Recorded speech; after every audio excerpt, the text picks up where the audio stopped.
Liquor scam ప్రధాన కుట్రదారుల్లో ఒకరైనటువంటి ఈ కేసులో కీలక నిందితుడైనటువంటి వైసీపీ ఎంపీ మిథున్ రెడ్డిని సిట్ అధికారులు నిన్న రాత్రి అరెస్ట్ చేసినటువంటి విషయం తెలిసిందే. ఇక దాదాపు 7 గంటల పాటు మిథున్ రెడ్డిని సుదీర్ఘంగా సిట్ అధికారులు అయితే ప్రశ్నించారు.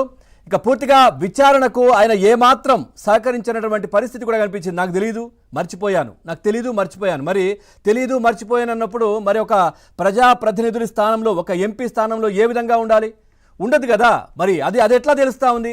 సో అవి ఏ విధంగా మరి ఎంపీగా కొనసాగుతారు అనే చర్చ ఒకవైపు. అంటే వీళ్ళందరూ కూడా వైసీపీకి సంబంధించిన వాళ్ళు, ఎవరైతే సిట్ దర్యాప్తులో కావచ్చు, లేదంటే ఇప్పుడు ఏదైతే 11 మంది దాదాపుగా అరెస్ట్ అయినటువంటి వాళ్ళు కావచ్చు, ఏది అడిగినా మాకు తెలియదు మర్చిపోయాం. ఇదే అన్ని కేసుల్లో కూడా ఇట్లాంటి పరిస్థితే కనిపిస్తూ ఉంది. ఇక పూర్తిగా ఈ నిర్బంధంలోకి, అంటే సిట్ నిర్బంధంలోకి తీసుకొని విచారించాలి, సో అరెస్ట్ చేయాలి, కస్టడీకి కావాలి అంటూ కూడా సిట్ అధికారులు మిథున్ రెడ్డికి సంబంధించి కూడా కోరుతున్నటువంటి పరిస్థితి.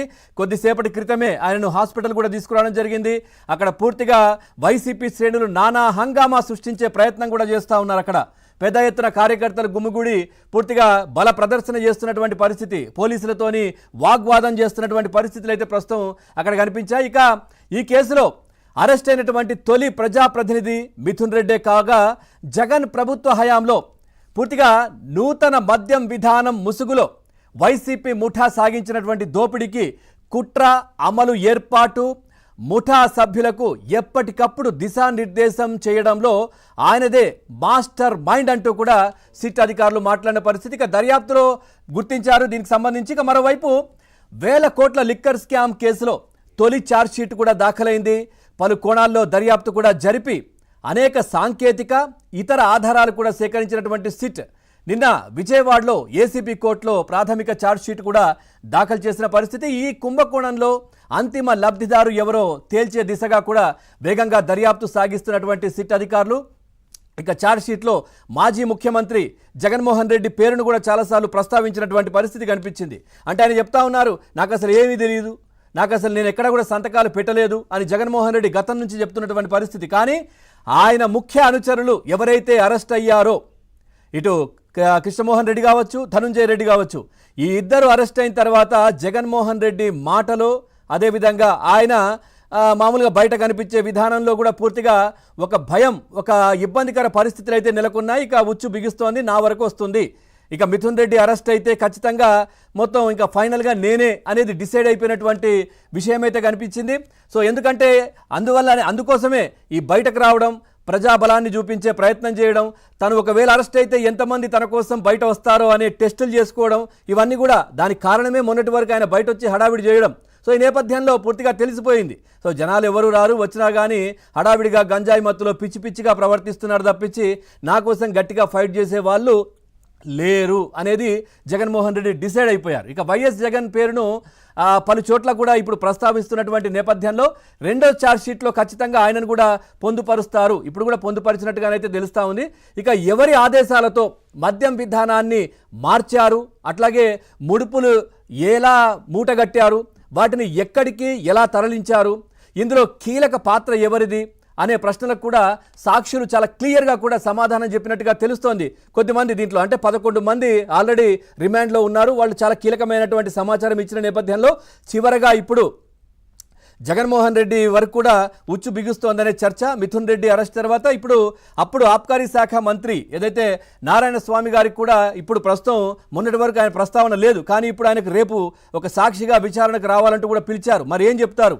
మరి ఏదైతే ఈ ఎంఓయూలు కుదుర్చుకుంటున్నటువంటి సమయంలో కావచ్చు, లేదంటే ఈ రూపకల్పన చేస్తున్న సమయం మద్యం పాలసీకి, మరి ఈయన విజయసాయిరెడ్డి నివాసంలో కావచ్చు, లేదంటే ఏపీలో జరిగిన 2-3 భేటీల్లో కావచ్చు, మరి ఈ నారాయణ స్వామి పార్టిసిపేట్ చేశారా, చేస్తే ఈయన పాత్ర ఎంత, ఇవన్నీ కూడా రేపు డిసైడ్ అయ్యే అవకాశాలు ఉన్నాయి. మరి ఎంతవరకు ఆయన సహకరిస్తారో కూడా చూడాలి. ఖచ్చితంగా గతం నుంచి కూడా మనం అనుకుంటున్నాం, నారాయణ స్వామి గారికి ఎందుకు ఇవ్వట్లేదు, ఎందుకంటే ఆ శాఖ మంత్రి ఆయనే. మరి చివరిగా వీళ్ళు ఏం అంటారో కూడా తెలియదు. చాలామంది అయితే అనుమానం వ్యక్తం చేస్తున్నారు, మాకేం తెలియదు, అంతా ఆయన చెప్తేనే చేశామని అన్న అంటారేమో అనే అనుమానం కూడా చాలామంది వ్యక్తపరిచినటువంటి పరిస్థితి. పూర్తిగా ఏదైతే సిట్ ఛార్జ్షీట్లో తన పేరు ప్రస్తావించడంతో జగన్మోహన్ రెడ్డి వైసీపీ అధినేత మాత్రం అరెస్టు భయం పట్టుకుందని చెప్పుకోవచ్చు. ఇక అందుకే వైసీపీ లీగల్ టీంతో కూడా జగన్మోహన్ రెడ్డి కీలక సమావేశాలు కూడా ఏర్పాటు చేస్తున్నట్టుగా తెలుస్తూ ఉంది. ఇక అరెస్ట్ నుంచి నన్ను మీరే కాపాడాలి అంటూ ప్యాలెస్లో పెడబొబ్బలు, అరుపులు, కేకలు కూడా అవుతున్నాయంట. పూర్తిగా నన్ను కాపాడాలి, మీరు నాకు సంబంధం లేదు, నేను బయటే ఉండాలి, నేను ప్రజల్లో ఉండాలి, మళ్ళీ ముఖ్యమంత్రి కావాలి, ఇదే జగన్మోహన్ రెడ్డి కళ. సో మరి అది నెరవేరుతుందా ఏంటి అనేది ప్రజా తీర్పు ఇప్పుడు ఆల్రెడీ ఇచ్చారు. 11కు పరిమితం చేశారు. ఇప్పటికిప్పుడు ఎన్నికలు వస్తే ఆ 11 కూడా రావు అనే చర్చ ఒక వైపు. సో ఈ నేపథ్యంలో పూర్తిగా దీంట్లో ఇంకొద్ది మంది 8 మంది మాత్రం పరారయ్యారు. సైమన్ ప్రసన్ కావచ్చు, కొమ్మారెడ్డి, అవినాష్ రెడ్డి, అనిల్ కుమార్ రెడ్డి, సుజన్ బెహ్రాన్, మోహన్, రాజీవ్ ప్రతాప్, బొల్లారం శివకుమార్, ముప్పిడి అవినాష్ రెడ్డి పేర్లు కొత్తగా నిందితుల జాబితాలో కూడా చేర్చారు. వీరంతా ప్రస్తుతం పరారీలో ఉన్నారు. ఎందుకంటే వాళ్ళకు తెలుసు మా పేరు కూడా చేరుస్తారు, మమ్మల్ని అరెస్ట్ చేస్తారనేది. వీళ్ళ దగ్గర కూడా చాలా కీలకమైనటువంటి సమాచారం. ఏదేమైనప్పటికీ మిథున్ రెడ్డిని రిమాండ్కు తీసుకొని ఇక అంతిమ లబ్ధిదారు ఎవరో కూడా తేల్చే పనిలో సిట్టుపడింది. అదేవిధంగా చాలా ఫోన్లు కూడా ధ్వంసం చేశారంట. దీంట్లో ఆ ఫోన్లు ధ్వంసం చేసినటువంటి నేపథ్యంలో ఇప్పుడు కొన్ని దాని నుంచి గూగుల్ టేక్అవుట్ ద్వారా మనం చూసాం. దాని ద్వారా కొన్ని రికవరీ ఏదైతే దాంట్లో ఉన్నటువంటి డేటాను, ఆ నంబర్లకు సంబంధించి ఉన్నటువంటి డేటాను రికవరీ చేసినట్టుగా తెలుస్తోంది. దాంట్లో చాలా కీలకమైనటువంటి ఫోటోలు కూడా లభించాయంట, వీడియోలు కూడా. అంటే డబ్బంతా డంప్ చేసిన తర్వాత అక్కడ ఒక వ్యక్తి బ్లాక్ డ్రెస్లో ఉండి అక్కడ నుంచి ఫోటోలు తీసి పంపించడం, లేదంటే వీడియో కాల్ చేసి వీడియో చేసి చూపించడం, డబ్బంతా ఇక్కడ పెట్టాను అని బిగ్ బాస్కు చెప్పడం. సో ఇది కూడా కీలకంగా సిట్కు దొరికింది వీడియో అనే చర్చ కూడా జరుగుతోంది. తాడేపల్లి